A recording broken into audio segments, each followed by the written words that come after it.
Topic, the analog to digital conversion. আমরা এর আগে আমাদের যে মূল কমিউনিকেশন সিস্টেম ছিল, একটু খেয়াল করে দেখো, চোখ বন্ধ করে, যে অ্যানালগ আমরা শুরুতে ডিজিটাল থাকে, সিগন্যাল সিস্টেমটা একটা কম্পিউটার থেকে যখন আমরা ডেটাগুলোকে ট্রান্সমিট করি। সো ফার্স্ট টাইম এটা হলো আমাদের বাইনারি ডেটা, দেন এটাকে আমরা and definitely it is a digital data. তো তারপরে এটাকে আমরা সিগন্যালে কনভার্ট করি। তো সিগন্যালে কনভার্ট করার সময় এটা it can be analog or it can be digital, ঠিক আছে। তারপরে যখন অ্যানালগে কনভার্ট হয় তখন অ্যানালগ সিগন্যাল আমরা চাইলে সরাসরি ট্রান্সমিশন করতে পারি অথবা ডিজিটালে কনভার্ট করে ট্রান্সমিশন করতে পারি, ঠিক আছে। তো এই অ্যানালগ থেকে ডিজিটাল কনভার্সন, হ্যাঁ, অথবা ডিজিটাল থেকে অ্যানালগ কনভার্সন, এইটাই হলো আমাদের আজকে আলোচনার টপিক। বিকজ যখন অ্যানালগ সিগন্যাল বা ডিজিটাল সিগন্যালের যে কনভার্সন হয় A to D or D to A, পাইছো একটা?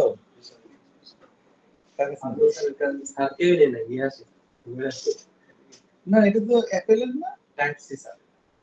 টাইপ সি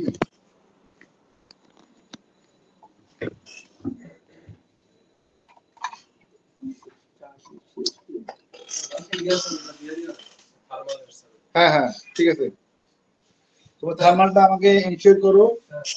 যেটা শিউর স্যার, শিউরে আপনাদের আমাদের থার্মালটা সেটআপ করা যাবে, হ্যাঁ, মানে এমন ভাবে সেটআপ করা যাবে না, কিন্তু যেটা আমি বলছিলাম sir which is called PCM। আচ্ছা, এখন আমরা সংক্ষেপে যাচ্ছি।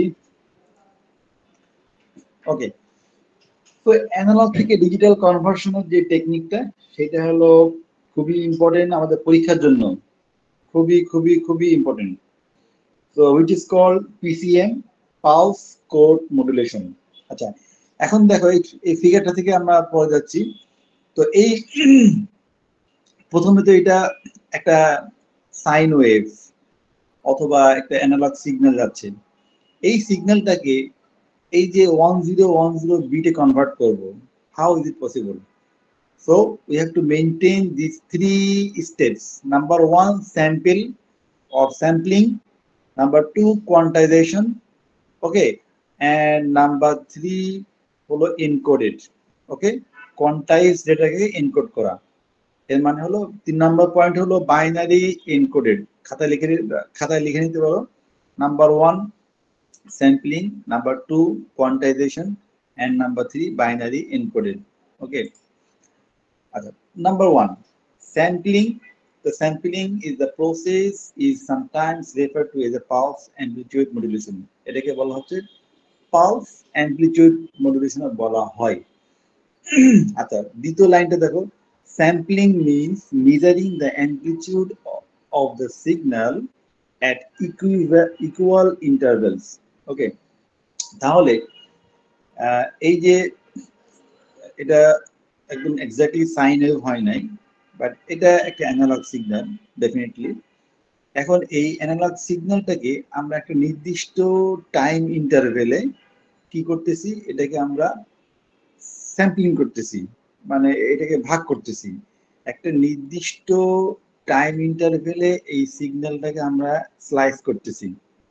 আমরা যে বলেন সিগন্যাল স্পেকট্রাল স্লাইস, ঠিক এরকম। তো এখন এটা একটা আমাদের অরিজিনাল অ্যানালগ সিগন্যাল। এইটাকে যখন আমরা স্লাইস করলাম নির্দিষ্ট টাইম ইন্টারভেলে, তখন এটার নাম, এটা স্টিল কিন্তু অ্যানালগ সিগন্যাল, এবং এটাকে বলা হচ্ছে প্যান সিগন্যাল, ওকে, পালস অ্যামপ্লিটিউড মডুলেশন। এখন সেটাই বলা হচ্ছে sampling means measuring the amplitude of the signal at equivalent interval, okay. So pan uses a technique called sample and hold, okay. At a given moment the signal level is read, then held briefly. The sample value occurs only instantaneously, then actual waveform and so on, okay. তারপরে second স্টেপে কি হয়? Second স্টেপটা হলো quantisation. এই যে আমরা ক্ষুদ্র ক্ষুদ্র টাইম ইন্টারভেলে যে সিগন্যালটাকে স্যাম্পলিং করলাম, সেইটাকে প্রত্যেকটা পার্ট একটা পালস আকারে আমরা কাউন্ট করতেছি। হ্যাঁ, পালস মানে তোমার সিগন্যাল লেভেল। তো এই সিগন্যাল লেভেলটা যেটা পজিটিভ দিকে থাকতে পারে, ইট ক্যান বি নেগেটিভ হতে পারে, ঠিক আছে। এখন এইটার যে হাইট, ঠিক আছে, আমরা আগেও বলেছি যে সিগন্যাল মানেই হলো সিগন্যাল মানে হলো ভোল্টেজের খেলা, তাই না, ভোল্টেজ। তো ভোল্টেজ লেভেল, তো এটা হলো আমাদের পজিটিভ দিকে পজিটিভ ভোল্টেজ লেভেল, আর এটা হলো নেগেটিভ দিকে নেগেটিভ ভোল্টেজ লেভেল। তো আমরা যখন স্যাম্পলিং করলাম, স্যাম্পলিং করার পরে আমরা প্রত্যেকটা ইন্ডিভিজুয়াল স্যাম্পলকে আমরা এই ভোল্টেজ লেভেল দিয়ে অ্যামপ্লিটিউড ভ্যালু ক্রিয়েট করব, ঠিক আছে। তাহলে দেখো, PAM translates the original waveform to a series of pulse. এখন কিন্তু এটা প্রত্যেকটা একটা পালস চলে আসছে। আমরা যেমন মানুষের একজন হসপিটালে রোগীদের বুকে যখন লাগানো হয় তখন পালস দেখা যায়, তাই না। ঠিক এখন ডিজিটাল পালস, এখন এটা একটা পালস আকারে চলে আসছে। This pulse are still of any amplitude, still it is still analog signal, যেটা বললাম, not digital.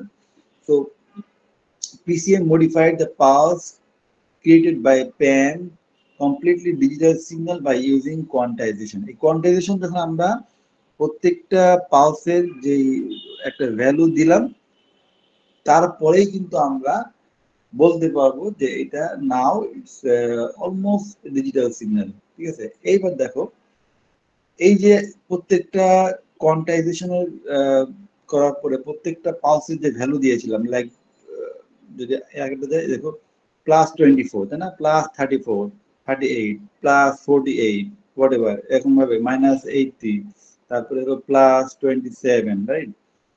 তো এইভাবে যখন যাচ্ছে, ঠিক সেই ভ্যালুগুলো আমরা এখানে লিখেছি। লেখার পরে এখন করসপন্ডিং বাইনারি ভ্যালুগুলো আমরা পাশে লিখেছি, ঠিক আছে।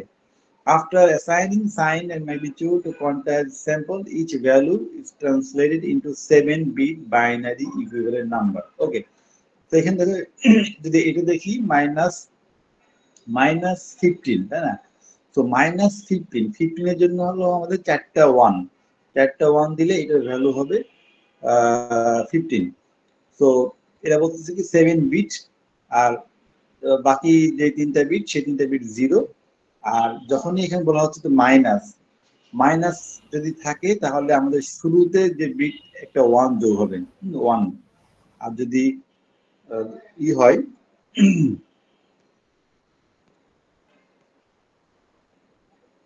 তোমরা কি স্ক্রিন শেয়ার দেখতে পাচ্ছ?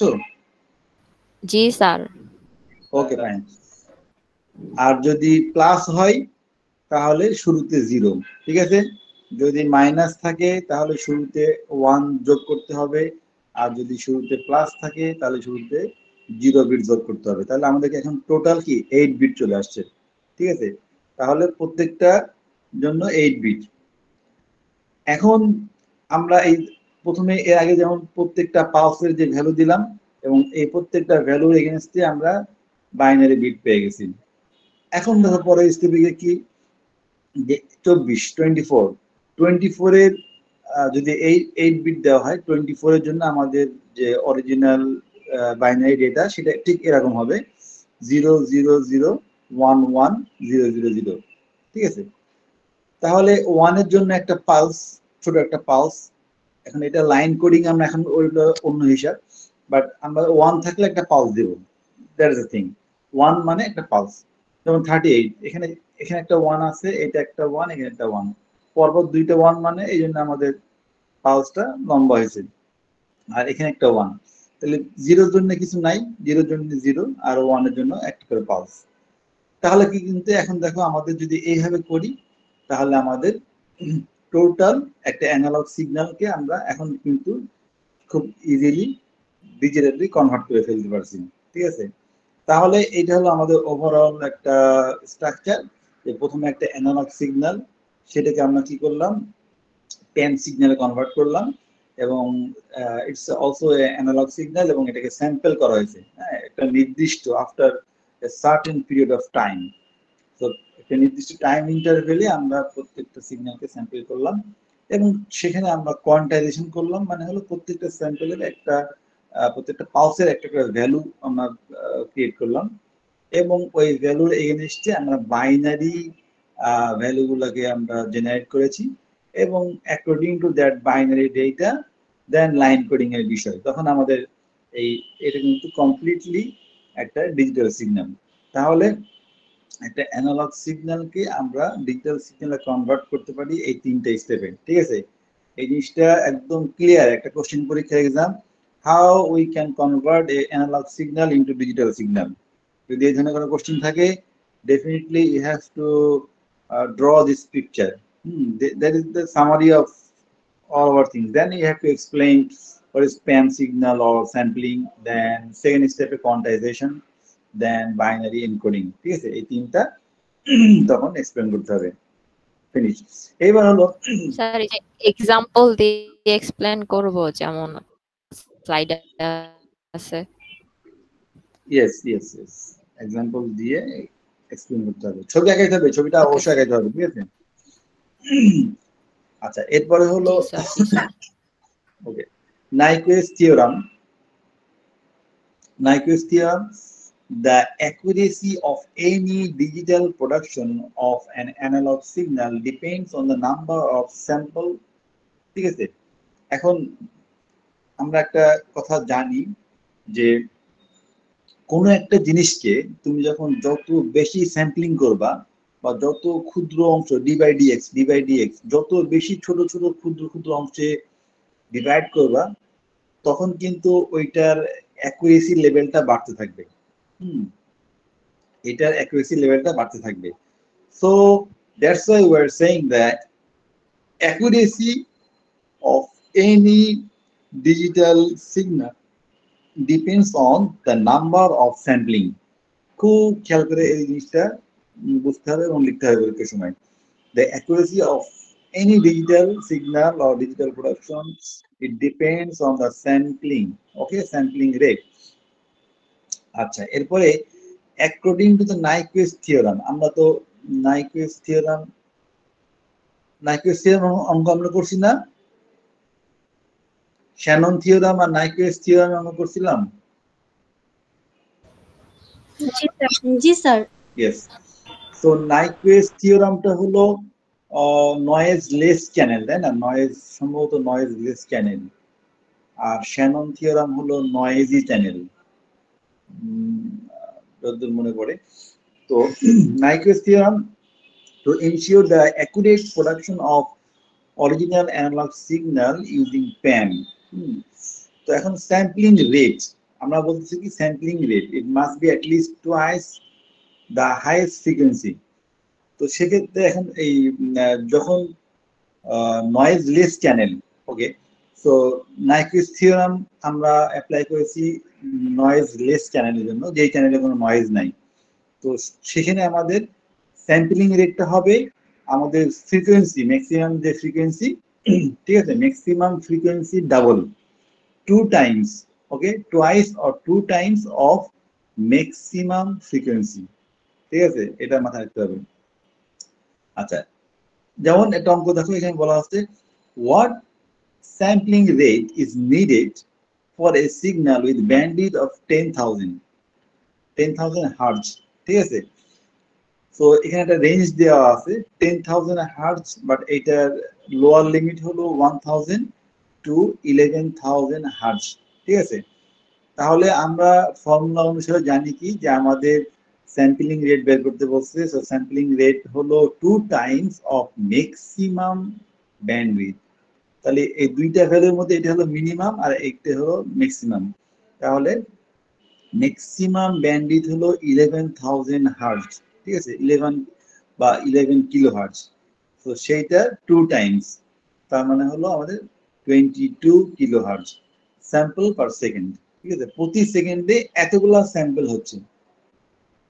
ওকে, তো স্যাম্পলিং রেট, এখন আমরা এই অঙ্ক থেকে আমরা স্যাম্পলিং রেটের ডেফিনিশন দেখলাম যে স্যাম্পলিং রেট হলো প্রতি সেকেন্ডে যতগুলা স্যাম্পল হচ্ছে সেইটাই হলো স্যাম্পলিং রেট।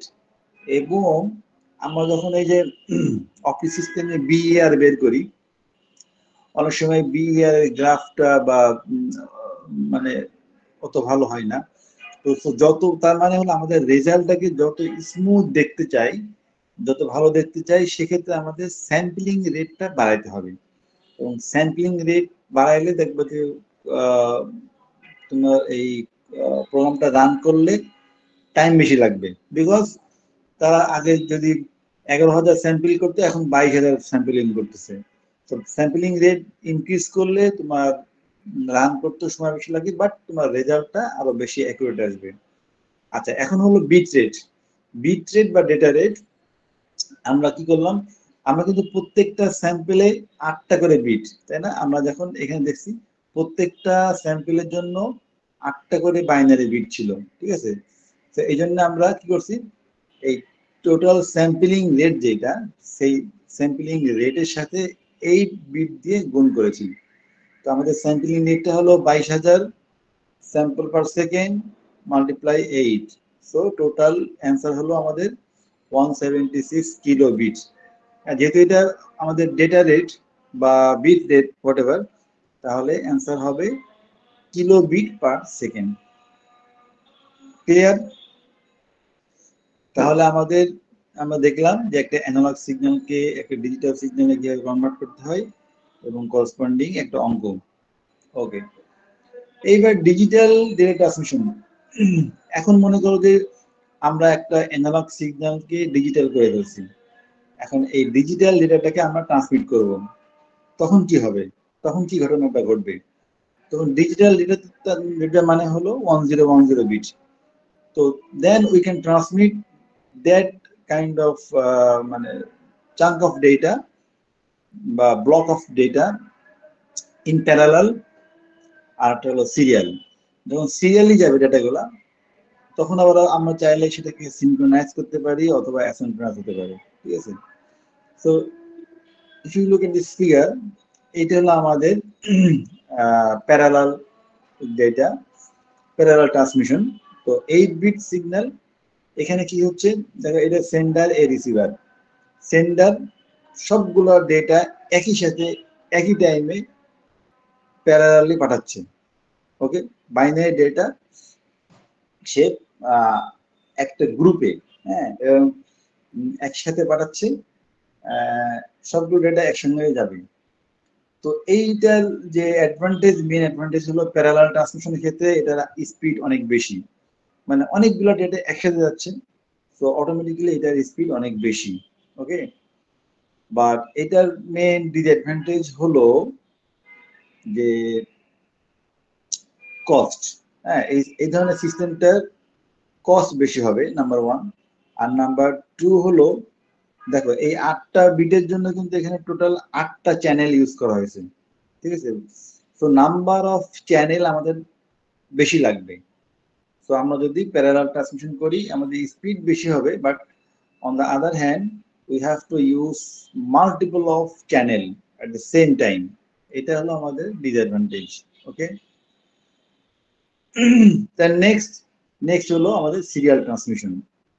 এখানে কিন্তু সেরকম না, আমাদের এখানে একটাই চ্যানেল বা সিঙ্গেল চ্যানেলে প্রত্যেকটা বিট পরপর যাচ্ছে, প্রত্যেকটা বিট একটা সিরিয়ালে যাচ্ছে, ঠিক আছে? সো এটা হলো আমাদের সিরিয়াল ট্রান্সমিশন। আচ্ছা, এখানে কি অ্যাডভান্টেজ, যে আমাদের নাম্বার অফ চ্যানেল কম লাগবে, ঠিক আছে? নাম্বার অফ চ্যানেল কম লাগবে। আর সিরিয়াল প্রবলেম হলো যে এটা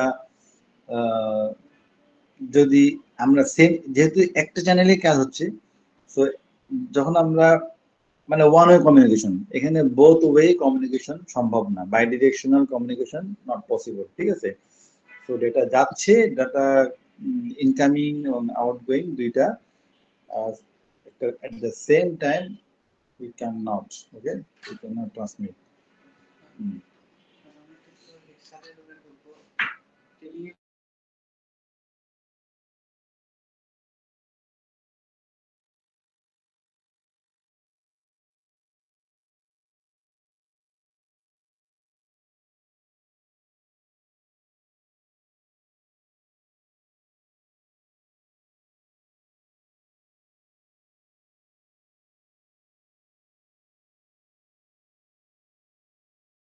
ওকে, সো তাহলে এটা হলো অ্যাসিনক্রোনাস আর সিনক্রোনাস। সো সিরিয়ালের ক্ষেত্রে এটা একটা প্রবলেম। আর এখানে যা আরো অনেক কথাবার্তা লেখা আছে সিরিয়াল এবং প্যারালাল ট্রান্সমিশনের ক্ষেত্রে, এগুলো তুমি একটু পড়ে নিবা। ওকে, সিনক্রোনাস অ্যাসিনক্রোনাস ডান। আচ্ছা, এইটা গেল আমাদের অ্যানালগ এবং ডিজিটাল ট্রান্সমিশনের বিষয়। আর আরেকটা বিষয় ছিল, সেটা হলো আমাদের একটু ম্যাথ করতে হবে, তাই না?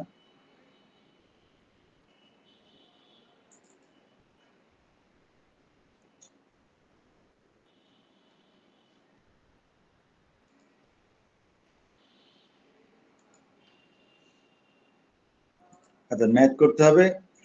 এখানে খুব খেয়াল করুন, ভেরি ভেরি ভেরি ইম্পর্টেন্ট। এটা হলো ফর আওয়ার ফাইনাল এক্সাম, ঠিক আছে? অ্যানালগ থেকে ডিজিটাল এবং ডিজিটাল থেকে অ্যানালগে কনভার্সনের ম্যাথ। তো ম্যাথটা করার আগে এইটা হলো আমাদের একটা ডিজিটাল সিস্টেম, এটাকে বলা হচ্ছে analog to digital converter. Okay, তো অ্যানালগ টু ডিজিটাল কনভার্টারের overall this is the diagram. প্রথমে দেখো, একটা ফিজিক্যাল ভেরিয়েবল, কোনো একটা ফিজিক্যাল মাধ্যম দিয়ে আমরা from the nature or practical life থেকে আমরা ডেটাগুলোকে কালেক্ট করি। সেই ডেটাগুলোকে আমরা কি করি, অ্যাকচুয়াল অ্যানালগ সিগন্যালে, অ্যানালগ ডেটাতে কনভার্ট করি ইউজিং ট্রান্সডিউসার। ঠিক আছে, এই ধরনের ডিভাইসগুলোকে বলতেছি আমরা ট্রান্সডিউসার।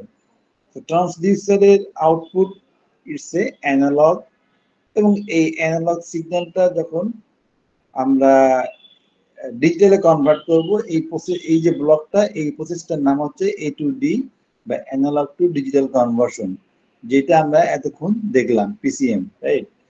তারপরে আমরা যখন ডিজিটালে কনভার্ট করেছি, তখন এই ডিজিটাল সিগন্যালগুলো আমরা আবার বিভিন্নভাবে প্রসেসিং করতে পারি। ডিজিটাল ডেটাগুলোকে ডিজিটাল কনভার্ট করার একটাই অবজেক্টিভ মেন, যে এটাকে আমরা চাইলে different types of modulation technique, different types of others technique আমরা ইমপ্লিমেন্ট করতে পারি ভেরি ইজিলি। সো এই যে প্রসেস বা এই যে টেকনিকগুলো অ্যাপ্লাই করবো, এই সিস্টেমটা নাম হচ্ছে ডিজিটাল সিস্টেম। ঠিক আছে, এই শুধু এই ডিজিটাল সিস্টেম, কিন্তু ইলেকট্রিক্যাল ডিপার্টমেন্টে আলাদা একটা কোর্স আছে, হ্যাঁ, এটার নাম হচ্ছে DSP, হ্যাঁ, ডিজিটাল সিগন্যাল প্রসেসিং, DSP। এবং এই প্রসেস করার পরে আবার এই ডিজিটাল সিগন্যালটা কি করি আমরা, এবার অপোজিট DAC মানে ডিজিটাল টু অ্যানালগ কনভার্সন। তো এটা হলো আমাদের রিসিভার এন্ডে গিয়ে আবার এই ডিজিটাল সিগন্যালটাকে অ্যানালগে কনভার্ট করা হয়। করার পরে এইটাকে কি করব আমরা, আবার সেই ফিজিক্যাল মিডিয়ার মাধ্যমে আবার আমাদের নেচারে চলে যাবে সিগন্যালটা। সো সেখানে যে ডিভাইসটা ইউজ করা হয়, মানে ট্রান্সডিউসারের অপোজিট, এটার নাম হচ্ছে অ্যাকচুয়েটর। ওকে, এখানে খেয়াল করো, ট্রান্সডিউসার, এখানে বলা হচ্ছে transducer physical variable normally it is just a device that converts physical variable and electric variable. Okay, transducer যেমন আমরা পড়েছি কি ফটোডায়োড, ঠিক আছে, ফটোডায়োড বা PD। ফটোডায়োডের কি কাজ করে আমরা ল্যাবেও দেখেছি। ফটোডায়োডের কাজ হলো যে একটা লাইট সিগন্যালটাকে সে রিসিভ করে এবং লাইট সিগন্যালটাকে ইলেকট্রিক সিগন্যালে কনভার্ট করে, তাই? তো electric signal is a analog signal. তো তার মানে হলো সে নেচার থেকে বা প্রকৃতি থেকে সে লাইটকে, ফটোসেন্সর বা ফটোডায়োড যেটাই বলি না কেন, এই লাইটটাকে সে রিসিভ করে লাইট সিগন্যালটাকে সে অ্যানালগ সিগন্যালে কনভার্ট করতেছে। ঠিক আছে, এইটা এবার তাহলে এটা একটা রিয়েল লাইফ এক্সাম্পল। আর একটা এক্সাম্পল হতে পারে কি, এই যে আচ্ছা, আমরা সবাই থার্মিস্টর, এই একটা এক্সাম্পল হতে পারে। ওকে, থার্মিস্টর কি, আমরা যেমন মাল্টিমিটার ইউজ করেছি, মাল্টিমিটারের সাথে আরেকটা লম্বা একটা লোহার পিন থাকে, সেটার নাম হচ্ছে থার্মিস্টর। তুমি যদি একটা পাত্রে গরম পানি নিয়ে তার মধ্যে ওই লোহার গন্ধটা রাখো, তাহলে তোমার মাল্টিমিটারে শো করবে, মাল্টিমিটার কিন্তু শো করবে ভোল্টেজ, ঠিক আছে, মাল্টিমিটার শো করবে ভোল্টেজ, বাট তুমি কিন্তু মাপতেছো টেম্পারেচার। তাহলে ওই টেম্পারেচারে এগেনস্টে একটা করসপন্ডিং কি করবে, সে ভোল্টেজ কনভার্ট করবে। তাহলে আমরা রিয়েল লাইফ থেকে টেম্পারেচারটাকে আমরা ভোল্টেজ লেভেলে নিয়ে আসলাম, that means voltage also analog signal, ঠিক আছে। এটা হলো আমাদের একটা রিয়েল লাইফ এক্সাম্পল। ওকে, এরপরে অ্যানালগ থেকে ডিজিটাল কনভার্সন এডিসি, যেটা অলরেডি আমরা এতক্ষণ ধরে দেখেছি, এটা বললাম না। তারপরে ডিএসি, এটা অপোজিট। আর লাস্টে হলো অ্যাকচুয়েটর। অ্যাকচুয়েটরটা কি জিনিস? আচ্ছা, এখানে দেখো, এই অ্যাকচুয়েটর হলো to control the physical variable. একটু বোঝার চেষ্টা করতে হবে। যেমন হট ওয়াটার ইনটু ট্যাঙ্ক। আচ্ছা, আমরা যদি প্রত্যেকের বাসায় একটা আছে, কি বলে, পানির ট্যাঙ্ক থাকে বাসায়, তো দেখা যাচ্ছে ওয়াসার থেকে পানি পড়তেছে এবং একটা সার্টেন লেভেলে গিয়ে মনে করো ট্যাঙ্কি ভরে গেছে, যেটা আমাদের মাটির নিচে থেকে রিজার্ভ ট্যাঙ্কি। কখনো কি দেখছো যে মাটির ট্যাঙ্কি, রিজার্ভ ট্যাঙ্কি ভরে পানি পড়ে যাচ্ছে বা বের হয়ে আসছে? এটা হয় না। কারণ কি? ওই ট্যাঙ্কির মুখে একটা ভালভ থাকে। এই ভালভের কারণে যখনই একটা মনে করো 90 বা 95% পানি ভরে যায়, তখন অটোমেটিকলি ভালভের কারণে ওই ইনকামিং যে পাইপ সেটা অফ হয়ে যায়। এটা আরো ভালো বুঝতে পারবা যে তোমাদের বাসায় দেখবে যে কমোড আছে, টয়লেটে গেলে এই কমোডের যে ফ্ল্যাশ, এই ফ্ল্যাশ বক্সে, তো ফ্ল্যাশ করার পরে কি হয়, আবার ফ্ল্যাশ বক্সের মধ্যে পানি আসতে থাকে, আস্তে আস্তে আস্তে একটা সার্টেন লেভেলে গেলে 90% যখন ভরে যায়, তখন কিন্তু ওর ভিতরে একটা বল থাকে, ছোট প্লাস্টিকের বল। এই বলটা পানির উপরে ভাসতে ভাসতে ভাসতে ভাসতে ওই লেভেলটা ক্রস করে গেলে অটোমেটিক্যালি এই ইনকামিং ওয়াটারটা অফ হয়ে যায়, ঠিক আছে। তাহলে কি হলো, এই যে ইনকামিং ফ্লোকে আমরা কন্ট্রোল করলাম, তাই না? ইনকামিং ফ্লোকে আমরা কন্ট্রোল করতেছি using that device which is called actuator. Okay, that's why we're saying actuator actually is a control device. এবং কন্ট্রোলটা কিসের control? That regulates the flow of water, মানে কোনো কিছুর ফ্লোটাকে সে কন্ট্রোল করতে পারে। তো সিগন্যালের ক্ষেত্রে আমাদের এই যে সিগন্যাল, আমরা যে অ্যানালগ সিগন্যালটাকে প্রকৃতির সাথে ম্যাচ করে সে কন্ট্রোল করতে পারে, এটা হলো অ্যাকচুয়েটর। ওকে, ফাইন। তাহলে আমরা এই যে মডেলটা ছিল, এই মডেলটা কিন্তু আমরা সুন্দরভাবে প্রত্যেকটা পয়েন্ট 1 2 3 4 5, এই 5টা পয়েন্ট এখানে আবার ইন ডিটেইলি লেখা আছে। এই ডায়াগ্রামটার সাথে এই 5টা জিনিস পড়ে নিবা। ওকে, এখন দেখো এখানে প্রবলেম 5টা অঙ্ক দেওয়া আছে। প্রবলেম ছোট্ট ছোট্ট অঙ্ক একদম। দেখো এখানে 5 bit digital to analog converter, ঠিক আছে।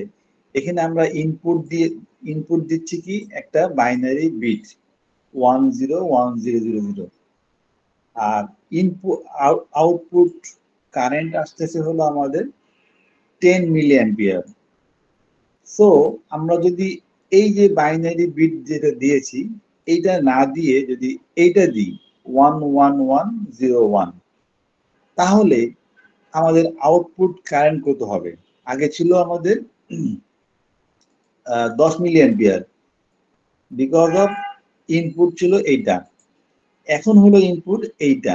ওকে, তাহলে আমাদের আউটপুট কারেন্ট কত হবে? সো আউটপুট কারেন্ট হবে 14 মিলি অ্যাম্পিয়ার। খুব ছোট্ট একটা অঙ্ক, এখানে অঙ্ক করে দেওয়া আছে। এটা নাম্বার 1। Number 2 almost same. আগে আমরা আউটপুট কারেন্ট দেওয়া ছিল, আর এখানে আউটপুট ভোল্টেজ দেওয়া আছে। তাহলে আমাদের 8 বিট একটা সিগন্যালে এখানে the largest value of output voltage দেওয়া আছে for digital input এইটা। এখন আমাদের এইটার জন্য আমাদের এই ডিজিটাল বিটের জন্য আমাদের ভোল্টেজটা কত হবে, ঠিক আছে? একটা আগে আমাদের কারেন্ট ছিল আর এটাতে ভোল্টেজ, তাহলে অ্যান্সার বেরিয়েছে আমাদের 5.1 ভোল্ট। ওকে, নাম্বার 3 অঙ্ক দেখো, এখানেও সেম।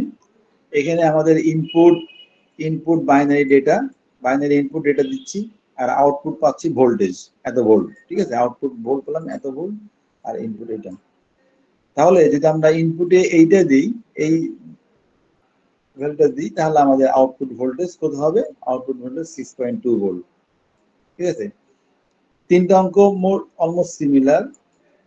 4 নম্বর দেখো, 4 নম্বরও সেম, খুব ছোট ছোট অঙ্ক।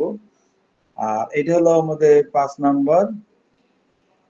এখানে দেওয়া আছে, এখানে আমাদের এখানেও তাই, এখানেও আউটপুট কারেন্ট বের করতে হবে।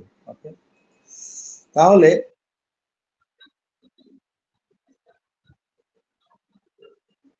হ্যাঁ, এই যে এখানে ডিসক্রাইব করে দেওয়াই আছে।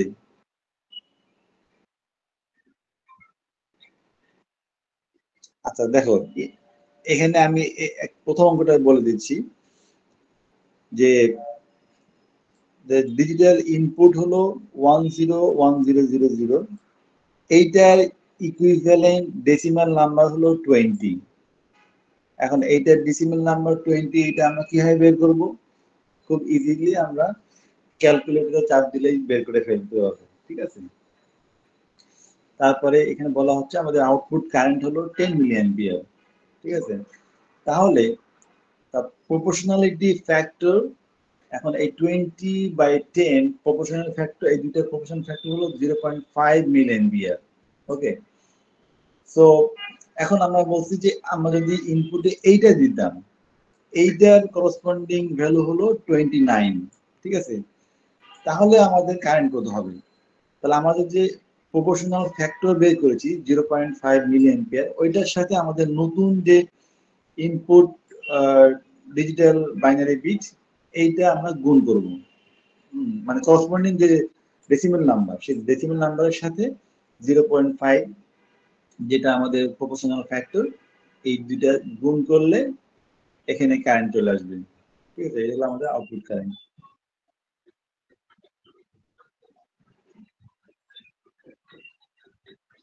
হ্যাঁ, এখানে ডাইরেক্ট সূত্র না, এখানে আমাদের ডেসিমাল নাম্বার যেটা মানে ইনপুট ইনপুট আসলে ইনপুট বাই মানে আউটপুট বাই ইনপুট, বেসিক্যালি এইটা এখন আর কি। হ্যাঁ, ইনপুট বাই আউটপুট, এই দুইটা মানে ইনপুট আউটপুটের যে রেশিও, হ্যাঁ, এটা হলো প্রপোর্শনাল ফ্যাক্টর। বুঝে গেছে?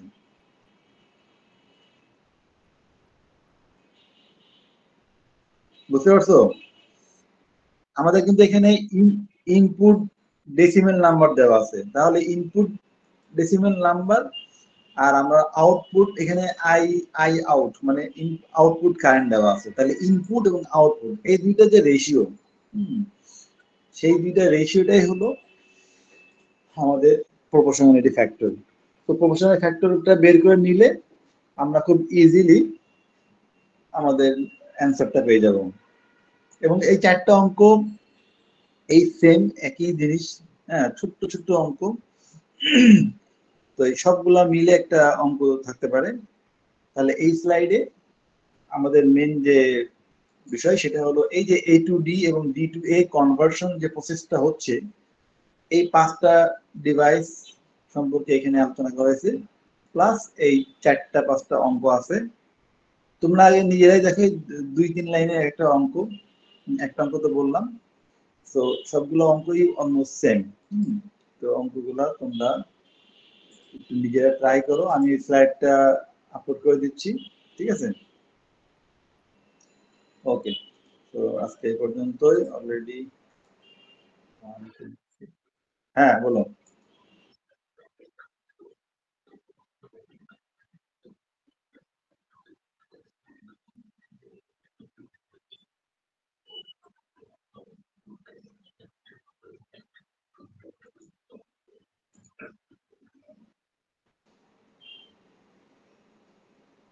5 নম্বর স্লাইডে যে অঙ্কটা এখানে আছে দেওয়া আছে তাই? হ্যাঁ, কি ডেসিমেল কত আসে? ডেসিমেল নাম্বার কত আসে? এটা হলো বাইনারি ডেসিমেল কনভার্ট করলে হয় যে রেশিওটা আসে 10/20.5। তোমার এই বাইনারি নাম্বার, বাইনারি থেকে ডেসিমেলে কনভার্ট করতে হবে। জি স্যার, বুঝছি।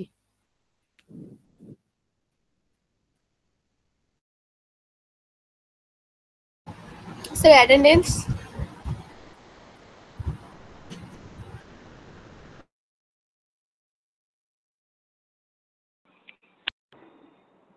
ওকে, বাসায় ট্রাই করো, আগে একটু নিজে একটু মাথা খাটাও, ট্রাই করো। এটা না বোঝার কিছু নাই, এটা ছোট বাচ্চাদের অঙ্ক।